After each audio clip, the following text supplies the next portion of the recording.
বছর ঘুরে মুসলিম উম্মাহর দুয়ারে আবারও এসে পৌঁছেছে পবিত্র ঈদ উল ফিতর। দীর্ঘ এক মাস সিয়াম সাধনার পর এক ফালি চাঁদ যেন ঘোষণা করে দিল এলো খুশির ঈদ।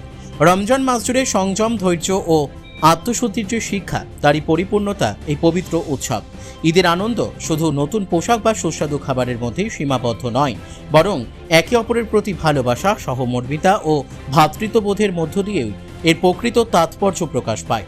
ঈদ মানেই আনন্দ, ঈদ মানেই খুশি। মুসলমানদের সবচেয়ে বড় উৎসবের দিন আজ।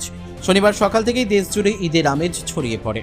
তারই প্রতিফলন দেখা গেল উত্তর দিনাজপুর জেলার রায়গঞ্জে। কর্ণজোড়া ঈদগাহ ময়দানে অনুষ্ঠিত হয় ঈদের নামাজ, যেখানে প্রায় কয়েক হাজার মানুষ একত্রিত হন। ৮ থেকে ৮০ সব বয়সের মানুষের মধ্যেই ছিল উৎসবের উচ্ছ্বাস ও খুশির আবহ।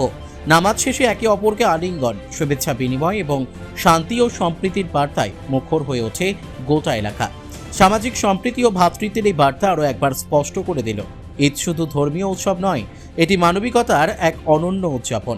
এই বিষয়ে বিশিষ্ট সমাজসেবী ডক্টর মোহাম্মদ বশির উদ্দিন বলেন, ঈদ উল ফিতর আমাদের সংযম, সহমর্মিতা ও ভ্রাতৃত্বের শিক্ষা দেয়। এদিনে সকলের সঙ্গে আনন্দ ভাগ করে নেওয়াই ঈদের আসল বার্তা।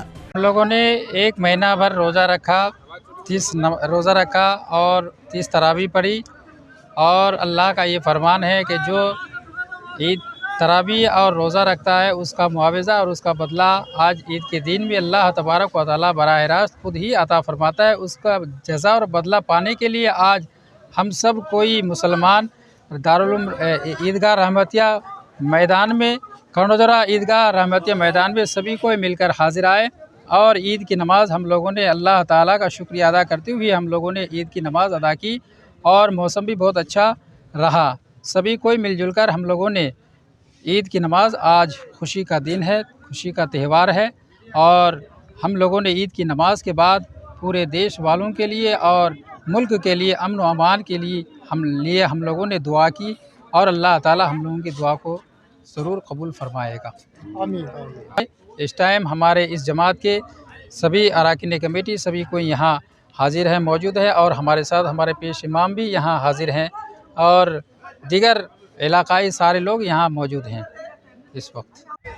আজকে 30 দিন পবিত্র রমজান মাসের শেষে আজকে আমাদের ঈদের উৎসব। এই উৎসবে সারা বিশ্ববাসীকে আমরা ঈদের শুভেচ্ছা জানাচ্ছি, ঈদ মোবারক জানাচ্ছি। হিন্দু, মুসলিম, শিখ, ইসাই সবাই মিলে একে অপরের আজকে এই খুশির দিনকে সবাই পারস্পরিক খুশি করি। আর আমাদের ভারতবর্ষে আজকে একই দিনে ঈদ পালিত হচ্ছে। এখানে একটা রহমতের দিন, খুশির দিন। এই দিনে আমরা সবাইকে ঈদের শুভেচ্ছা জানাচ্ছি। দীর্ঘ এক মাস ধরে আমাদের এটা রহমতের মাস। এই রহমতে আমরা ইবাদত করি এবং রোজা রাখি, তারাবি পড়ি এবং আল্লাহর কাছে দোয়া করি যেন সারা বিশ্ব শান্তিতে থাকে এবং সমাজ সুন্দরভাবে চলে, মানুষের উন্নয়ন হয়। এটাই আমরা আল্লাহর কাছে চাই। এবং ঈদের রোজার শেষে আমাদের যে ঈদ হয়, এই ঈদের খুশিটা হচ্ছে সারা বিশ্ববাসীর কাছে মুসলমানদের একটা পবিত্র ঈদ। এর উপরে আর কোনো খুশি নেই। আমরা একটাই বার্তা দিচ্ছি যে মানুষকে শান্তির বার্তা দিচ্ছি, সাম্প্রদায়িক বজায় রাখার জন্য।